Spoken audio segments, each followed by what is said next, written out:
Hello there, my very good friends. I'm Andy. This is Adam. Survivor Series is this weekend, and we're going to run through some predictions for the show. But before that, just a little reminder, we're going live on Saturday night, midnight UK time, 7 p.m. Eastern. I'm not sure on the other time. No. 4 p.m. Pacific, I think. That. But we're going live right here. The link is up there right now. If you look at the live tab on our page, we'll also link it in the comments. In the description down below. Set your reminders now. Adam Wilborn, I can't wait. Michael Hamflett popping their baz off, including the first match on the cup. Look in my eyes. What do you see? A CM Punk returning Survivor Series. That's right. Before we get into any of the matches, this guy's coming back on Saturday night, baby. What do you reckon? No. Nah, in all honesty, it's one of the big hooks of the show, isn't it? Yes. Is CM Punk going to be there?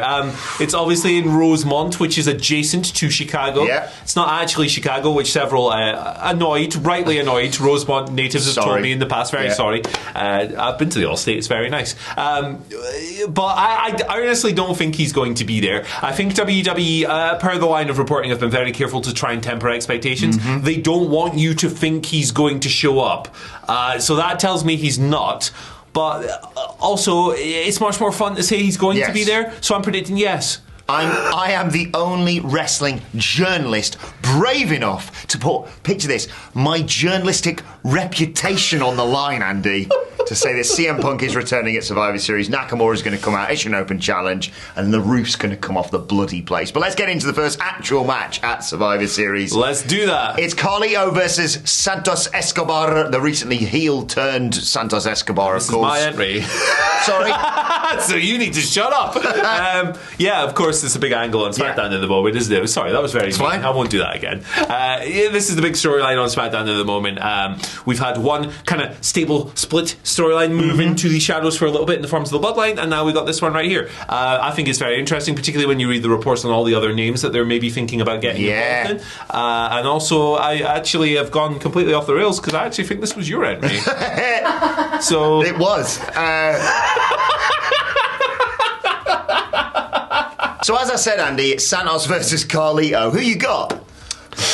Santos Escobar. Yes. I think is going to go over here to give him a little bit of extra juice, a little bit of extra buzz, following the heel turn. There's also, he's a little bit, Carlito's a little bit outnumbered at the moment as well. Like you were saying earlier, when you think of all the interesting names they could bring into this, it seems like a few of them may end up backing up the babyface side, which will, of course, be bolstered by Rey Mysterio at some point as well. But I do think that Santos Escobar is going to take the victory here because the heels need a little upward momentum. Yeah, I think we were going to see Los Lotharios actually already factor into this. They had a very dominant episode of NXT to kind of really establish themselves as ass kickers. I think, Joaquin Wilde and Cruz del Toro said, look, we're not going to turn heel with you. He's going to go, fine, I'm just going to get Angel Garza, Humberto Carrillo. They may even help him win this match. But yeah, I think he's just turned heel. You have to give the win to Santos Escobar here. And speaking of matches that will have winners, after that it's Rhea Ripley versus Zoe Stark. Next on the card, women's title match. Of course, this is a really interesting one to me because I think Rhea Ripley for me is one of the WWE wrestlers of the year in terms of what she brings to the overall product. She's incredible. But maybe in ring, not quite had the caliber of reign that we might have hoped for after the incredible WrestleMania match and everything else. So this to me is a really good chance to kind of correct that a bit because Zoe Stark is bloody awesome. So I'm really interested to see how this one pans out. What do you think? I'm annoyed by the build of this because they've had Zoe do a lot of talking and she should have just kicked loads of arse because, like you say, she's just awesome. I don't think she's going to win the title off Rhea, but I think they're going to have a real hard-hitting match, a bit like Rhea and I think it was Charlotte at Money in the Bank did a few years ago. Just no one's really putting any expectations on this match. I think they're going to go out there and prove a lot of people wrong, but I think Rhea retains. And speaking of title retentions, let's move over to the IC title match. Gunther versus The Miz. Not the match I would have booked, if I'm perfectly honest, for one of the big four pay-per-views for Gunther and the IC title. And yet, especially with what happened on this week's episode of Raw, I think we're going to get a hell of a nibble on a near fall for The Miz to be the guy to dethrone Gunther. I don't think he's the guy to do it, but there might even be a babyface Miz hitting a low blow and then the skull-crushing finale, and you think, oh my god, this is the end of Gunther's reign. What do you think? Yeah, they'll probably do a really good job of building to that moment, that near fall. They're either going to do something like that, where it creates a really awesome dramatic moment and it's like unthinkable, and then you're like, okay, thank God. Or they're going to just have Miz get squashed. Yes. Which would be really funny if he did as well. But I think they're much likelier to go down the route that you've suggested. I think that Gunther's a lock to retain the title here. The only person in the history of the universe I can think who would have the Miz win the belt here would be Vince McMahon. So as long as he is not exerting the 0.1% or 0.01% creative control that he has in this company on this night, in this moment, I think we're safe, and I think that Gunther is going to pick up the dub. Yeah, I just think there's going to be a tiny bit of me that if he hits that skull-crushing finale, he's going to think, oh, they want to free Gunther up so he can go after the world title at the Royal Rumble, and they haven't chosen to do Chad Gable because... There's silly sausages across the board. But Chad's going to win that belt eventually. It's going to be the guy for me. Really good. Shall we move on to the Women's War Game match? I think this is my end. You should probably check these things. Or I should, because I'm a moron. Here we go. Look at that lineup. Look at this all-star lineup on the babyface side. We've got Shotzi, Becky Lynch, Charlotte Flair, and Bianca Belair versus the new Damage Control Bayley. I almost said Becky Lynch again there. I've just looked at her on the bloody graphic.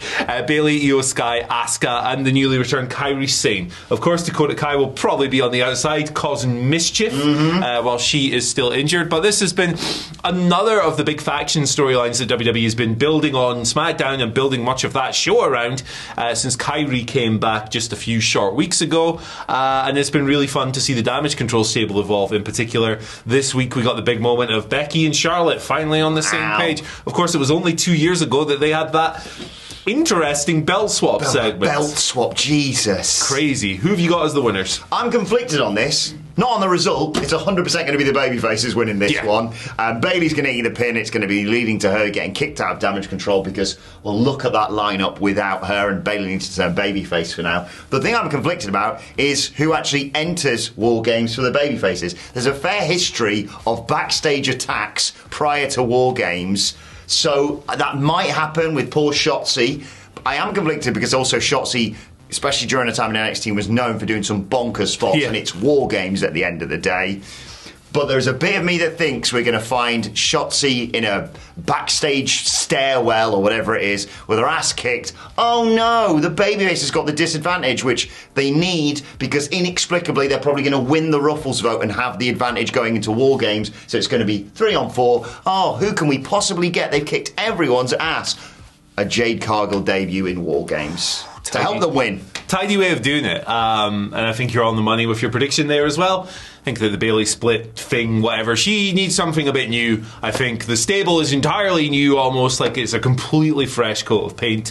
I think that's a really good direction to head off in. Would you say she is possibly running out of buddies in Damage Control? Better bring those back. Those were great. I love them. Have we still got so did I. There it is. Yeah. Phil, does this work still? Probably not. Battery check? What are we doing? Yeah, probably not. Give it a go. Go on. It's Bayley! I'd love to see it back. Right, let's switch over to the men's War Games match. It is, of course, the Judgment Day and Drew McIntyre versus the awesome lineup of babyfaces that have just been kind of hoyed together. That'll be fun. Randy Orton and Jey Uso together. What could possibly go wrong there?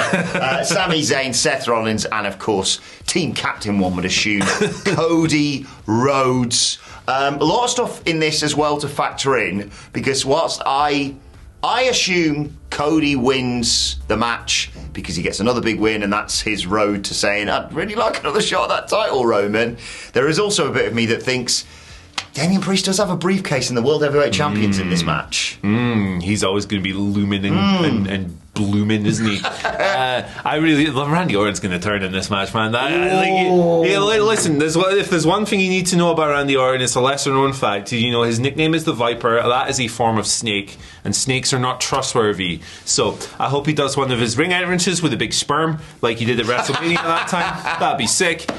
He should come down on his little spunk bubble, and he should pretend to be a babyface for like 20 minutes, and then turn on Jey Uso because he put him out for a year, or at least that can be your storyline. It's a nice way also to seg into, or sieg. I had trouble with this word the other day. You could move into some Cody legacy stuff before Mania then if you wanted to as well. It's a positive direction, I think. But I think Randy Orton's going to turn, and I think the bad guys are going to win as a result. Okay, I'm going to build on that. I'm going to go babyface win. They're all celebrating, arms in the air, right? Randy Orton turns heel, RKO's Jey Uso. Seth Rollins turns around like, Randy, what are you doing? RKO for you. Sami Zayn, what are you doing? RKO for you. Cody Rhodes, seriously, what are you doing? RKO for you. Then Randy Orton RKOs himself. Everyone's laid out. Damian Priest slides in, cashes in Money in the Bank World Heavyweight Champion. Boom. That's how the show goes off the air, and CM Punk will already have debuted at the start of the show or something. To close this predictions video, I would quite like you to RKO yourself. Well, let us know your thoughts in the comments. Don't forget to join us on Saturday. We'll see you then. Bye.